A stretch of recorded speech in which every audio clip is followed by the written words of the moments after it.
Hey all, FilthyRobot here, doing another Darkest Dungeon 2 early access deep dive into the Jester this time. I'm going to talk a little bit about the stats and skills of the character, followed by the specialties, and then I'll give you a summary of what I think of the character as a whole. So let's get into it. At 32 HP, pretty low HP, and 5 speed, kind of medium speed for that, not super fast, but not on the slow end either. The resistances are quite bad. 20% bleed resist, 20% blight resist are on the low end. 30% burn is the normal kind of resist. Doesn't have anything special versus stun or movement. Has a little bit extra debuff resist, which is actually surprisingly useful in this game. I think more so in this game than the last game. And 30% disease resist is the standards for that. So it seems to have overall reduced stats in terms of resistances. And we'll talk a little bit about how that impacts the character in a minute. So moving on to the skills. Their bread and butter, this is their, this is actually not their auto attack. It is their first skill, but it's not what they auto attack with. My understanding is that when they companion attack, which triggers their quote unquote auto attack support skill, I'm pretty certain it's using, where is it? This one, right? I think it's using, not harvest, the other one. I think it's using slice off. I'm pretty certain. So I'm pretty certain the Jester companion ability is a bleed, which is fairly interesting. Again, I like there's 3 of the companions that do this, the Runaway, the Plague Doctor, and I believe the Jester. When they get an attack triggered by a affinity interaction, they get to use a dot effect off that, which is super powerful. All right, but anyways, let's get into their basic skills. Razor's Wit is one of their starting skills. This is very cool. It is a forward 1, applies dodge to self, and low to medium damage 3 to 6 with 10% crit followed by 15% crit on upgrade. The damage upgrade is only 1 average, which is a weak upgrade, but the upgraded version of the skill applies combo. This is bread and butter Jester behavior. The Jester is by far the best combo generator that I have found yet, because they consistently do a bunch of medium effects that stack together. So take this ability here. This ability moves them, so enables other people to change positions as well as to reset positions. Does a small to moderate amount of damage, which is good for all sorts of things, including removing status effects from opponent as well as finishing things off or just providing some damage. Applies a combo. Combo is very valuable and hard to get in this game, and gives the defensive buff to the Jester that stacks up to 3 times the dodge buff. So all in all, this ability is super efficient, does lots of things, all of which are beneficial, none of which are game-breakingly powerful individually, but together start stacking up to be quite valuable. And it's worth an upgrade regularly for this because it gives that combo generation. Fade to Black is the slightly better version of that. If you compare these two, this one gives defenses and combo. This one gives debuffs to the enemy and combo. This one moves you forward, this one moves you back. So Jester is super flexible in positioning, can play really any position in the game, and can play with a shuffling comp or a stationary comp, because it can dance back and forth between 2 positions if the other characters don't want to move around. If you're playing with a shuffle comp, it's happy to be pretty much in any position.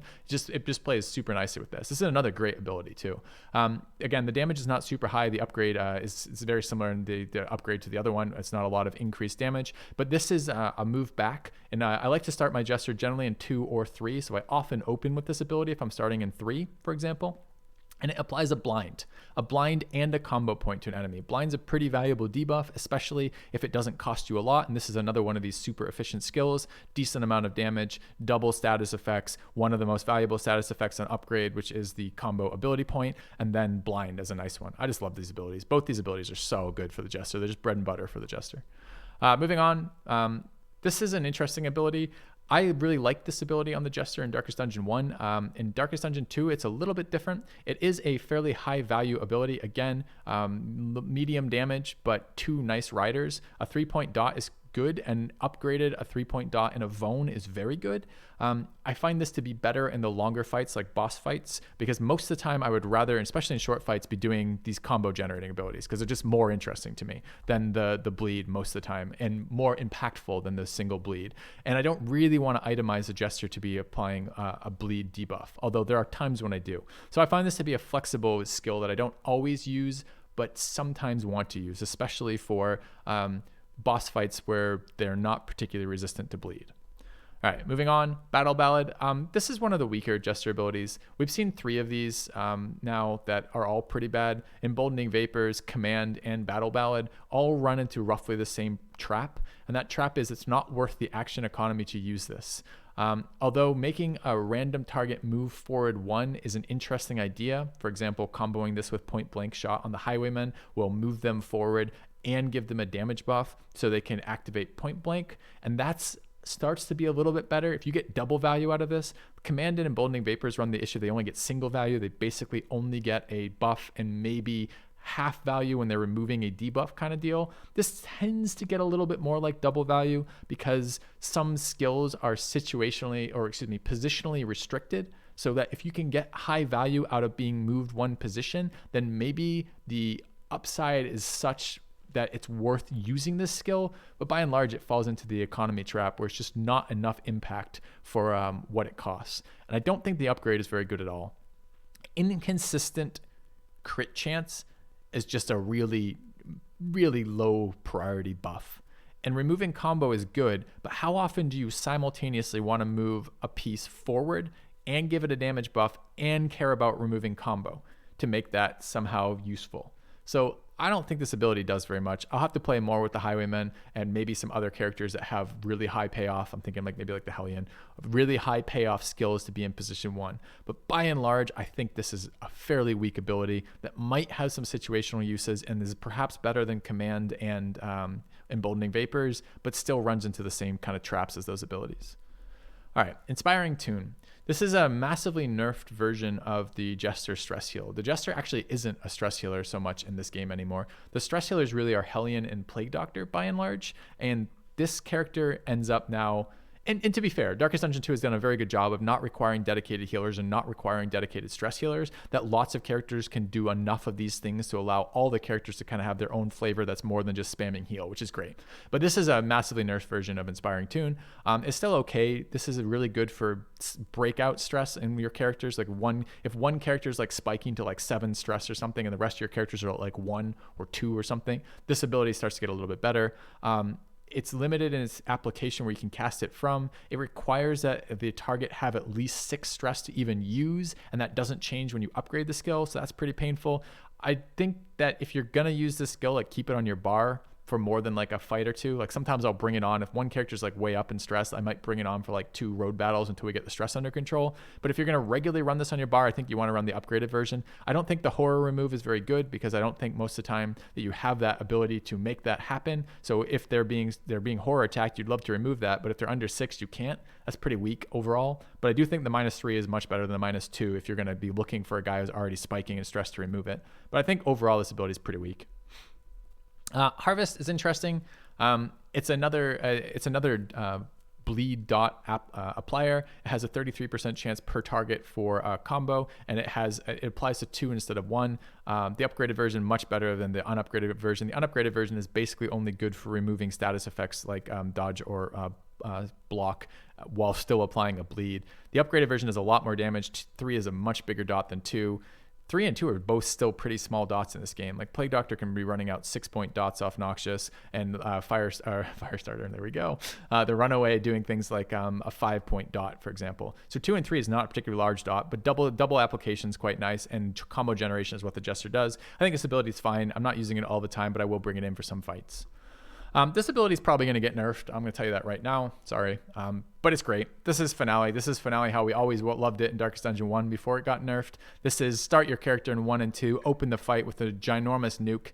This nuke gets better and bigger, both on the upgrade. It's in a pretty massive upgrade in terms of the amount of damage it adds. It also gets bigger if you're nuking a target with combo points up there. So if you can cast this like second round or second in the turn where someone else has applied a combo, it's 100% extra damage, which is amazing. The debuffs are noticeable but not devastating for the Jester by and large. Position 3-4, and particularly position 4, is quite safe in this game compared to other games thus far. So most of the damage is coming in the front ranks. Vulnerability is a nasty debuff. It's 50% increased damage, and Daze can be, but sometimes is not a massive debuff. It really depends on the rest of the comp and what you're facing kind of deal.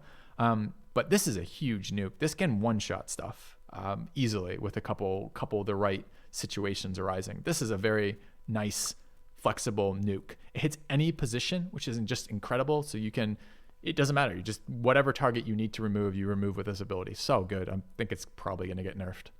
I love this ability. Super fun. Oh, and 20% crit rate. Can't go wrong with a huge nuke that 20% crits. It's probably overkill because most of the time you kill it anyways kind of deal. But man, it's nice to see those big numbers pop up and then you feel like, hey, we're great. We're great at this game. Look at these numbers. They're huge. They're huge numbers. All right. Solo. Solo is interesting. I mean, clearly the design of Solo and Finale is something like upgraded Solo. You start in the back, you move forward, you apply 2 stacks of a dodge buff. Dodge is a fairly decent defensive buff. Over time, it's a big reduction in overall incoming damage. You apply a speed buff, so you go first next turn, and then you apply, with the upgraded version, you apply combo to the target. Combo, of course, is the enabler for Finale for double damage rather. So if you solo first, your Finale is incredibly large and is going to one-shot whatever. In theory, that's what it's supposed to be doing. In practice, I haven't found that to be necessary. Most of the trash fights, you can still either flat out kill something or put it to the position where the next attack kills it reliably without using solo. So at the moment, I mostly start my Jester in position 2, Finale to open, and then alternate between the combo generators. It's clearly designed that Solo and Finale are supposed to be, you open with Solo, set up, and then Finale for more damage. And I think that's reasonable in some cases. There's some fights where I want that still.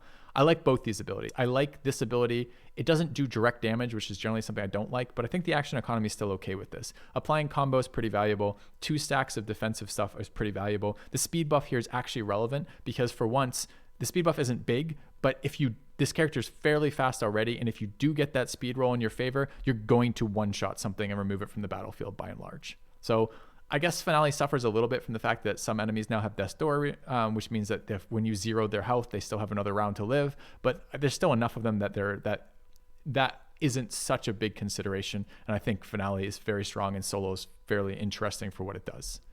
All right, that's in strong contrast to this ability. This is called Play Out. This ability is trash. I don't understand why you'd ever want to use this ability. I don't understand why it exists. The action economy on this ability is absolute garbage. This is probably the worst designed ability in the game that I've seen yet. And there could be some major understanding, but the ability is so simple, it's hard to figure out what that major understanding would be on my part, right? So what does this ability do? You move. Oh, it's okay. All right, there was a misunderstanding. Thank God for that. All right, this at least is target. I thought this was self only. Okay, good. I'm glad I just discovered it in this moment. Live, real time for you guys. There it is.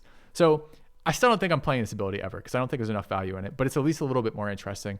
Target moves back, and target gains block. And upgraded it's only 1 stack, which is kind of annoying, but it's still upgraded version, which is interesting. So now we start to see something. So maybe this is another build that I haven't tried in the Jester yet that could be interesting, because it looks like between Play Out and Battle Ballad, you have quite a lot of control over moving your allies around. So presumably what you're trying to do between these two things is you're trying to maximize positional damage skills or positional power skills. So I'm not quite sure. This one seems easier to use to me than Play Out, but perhaps you could still get some value out of Play Out, because the value is, if you are moving something for positional damage, a damage buff is a hell of a lot more useful than a protection buff. So maybe you can find like the Jester as the ultimate battlefield manipulator to set up these powerful positional attacks, maybe. But we have to look for what attacks those are. Those attacks are probably going to have to move you, and they're probably going to have to be very high damage and very high impact. And the only attack that really comes to mind that can't be reused like that with movement effects are maybe Lunge, but Lunge isn't super powerful, and Point Blank. So we'll have to see. Maybe we can discover other abilities, or there will be other abilities released, or possibly we'll just have to find them. I'll have to look through what else is available in the game right now to make this better. But the initial read of this is it's pretty weak, but we'll see. That's in stark contrast to Encore, which I think is excellent. This ability is awesome. My favorite use of it thus far. So what it does is if you're in position 3 or 4, it's quite a long cooldown, three turns initially, upgraded as 2. It gives the Jester dazes himself, which makes him go last in the turn order, and applies weakness prior to the upgrade and no weakness post-upgrade. Weakness is minus 50% damage for 1 attack, which is kind of bad too. And it uses your whole turn, so it's pretty action inefficient here, but it gives another turn to another character, and that character takes that turn immediately. That extra turn doesn't trigger heal over time it doesn't trigger buffs being applied again. So if they're dotted, they don't take another dot tick. If they're hotted, they don't take another heal tick. If they have like an application of a defensive buff, like the Man-at-Arms buff, they're not getting another application of that then, but they get their turn immediately after the Jester. My favorite application of this thus far has been with the Occultist. The Occultist has a unique ability called Empowering, where they need to get to 2 stacks of Empower. Once they have 2 stacks of Empower, they can do a thing, and that thing is very powerful. I've had a lot of fun encoring my Occultists to skip one of the turns it takes to ramp up the Occultist to nuke their ability, to fire off their nuke, or rather to get their nuke 1 turn earlier than I would otherwise. I like this ability. I think it's cool. The action economy is a little off with it, but it's still a really cool ability when you can find the right combo with it, and it may just be that way for the Jester. Their abilities might be, they have some really nice, versatile all-around abilities like Fade to Black and Razor's Wit, and then they have some abilities that may be, and I guess Finale as well, and then they have some abilities that may be quite situational like Encore, and maybe if we can find a way to make Play Out work, or possibly Battle Ballad. So anyways, I like that. I like this ability quite a lot, but it's been situational for me. All right, I haven't found a use for this one yet, but this is another one of these abilities that I assume that I will find situations where this is absolutely busted. It's kind of weird, the upgrade too, because the upgrade doesn't make it more powerful. It makes it apply to a different set of targets. So it applies a debuff to an opponent. So it pulls the opponent immediately. You have to be in position 3-4. You can only target position 2, 3, 4 for the opponent as well. And then it gives them a debuff that moves them forward each round. And I do actually think that's relevant because a lot of the enemies in this game fix their position through their attacks. And also a lot of enemies in this game have abilities with cooldowns, so that they can't use the same ability every single turn. Now, it's still unclear to me which targets this is going to be good on, mostly because we don't have the data, and the game doesn't tell us anymore what abilities there are, so you can't read opponents' abilities. You just have to watch from what they've done to get some sense of it. But it reads as though it could potentially have some uses that could be cool. Now, I haven't found them yet, but it could be at some point something cool from this. All right.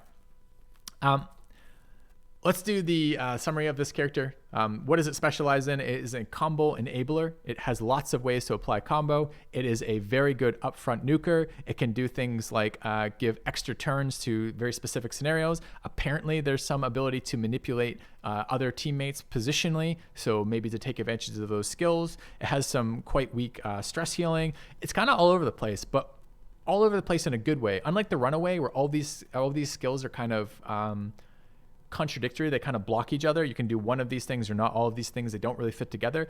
I've found that the Jester basically plays well in nearly every comp because you can take advantage of the Jester's skill sets to complement every other group of characters you might run them with. And I found this character, this is probably the only other character outside of the Plague Doctor that I'm going to give an S tier rank to, because I've found them so flexible, so versatile, and so good. If I want to remove a creature right at the beginning of the combat, we've got something like Finale. You know, if I want to set up combos for like huge damage on other guys, we've got that. If we want to enable the Occultist to just go ham with their empowered abilities, we've got Encore. It's just, there's self-survivability coming out of Razor's Wit. There's debuffing for the very dangerous enemy bosses out of Fade to Black. The HP is fine in the back ranks. The speed is fairly good. They're a little squishy. They have really interesting itemization. I just love this character. This is my favorite character in Darkest Dungeon 2 as of right now for the early access, because it's been so flexible, so good in so many different things and so many different spots, and it does so many different things that you often don't get to do in this type of game. So I just love the Jester. Fine versus bosses with those bleeds, super mobile. You can build it into shuffle comps or dancing comps. Fairly survivable with the self buffs. Outside of its like resistances and stats, like HP stats and resistances, it's just, I can't say enough positive things about this character. Super fun. If you haven't tried it, haven't checked it out, definitely do so. It's a little bit late, unlocks at meta progression profile level 9, but and it's definitely worth. It's a little bit skill intensive. Like you want to invest in the Jester's unlocks. You have to do the storyline unlocks for it, but you get such powerful abilities for it that it's hard to say no once you have access to these abilities. Love this character. Hopefully you guys enjoyed this. If you did or didn't, let me know in the comments below. Talk to me if you've been successfully using Battle Ballad or what's the other one that we're looking at? This one? No, not Encore. Play Out. If you've been using Battle Ballad or Play Out successfully on your runs, please talk to me about which comps you've used those for. I'd love to hear it. I'd love to check it out because it seems like these could be kind of interesting abilities and the perfect situation for them. I just haven't figured out that situation yet. Anyways, thanks for watching, guys. I'll see you soon.